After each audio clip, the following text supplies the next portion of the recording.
Guys, na ako istorya ninyo guys. Dad, isa pa ka plum please. Thank you.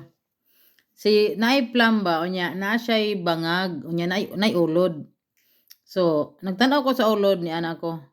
Uy, naay ulod ana anak ko. Ginining pod magit ana anak. Dayon, ingon si Denise, "Can I see it, ma'am?" So, akong gihatag sa iya ha. Paghatag ako siya, ni anak pa siya. Hi, Magit. Magit ang ulod. Hi, Magit. Ana siya.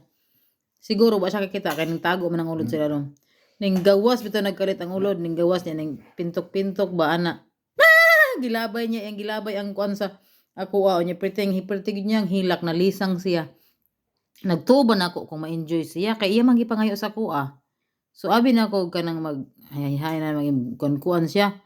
Perting lisanga, perting hilak nalagpot ang plums perting layo kay ning gawas man ang ulod nagpintok-pintok man tik kana bitong gamay kay nga ulod nang ulod sa kanang fruits para nang ulod sa nangka inana pero gamay lang siya diri perting lisanga iyang gilabay unya nahimon nun to namong lales or away kay di man siya mundang og hilak unya wa man ko nagtuo nga mohilak siya nag-expect og kabalo ko nga mohilak siya ihatag ba dito nang kundi man.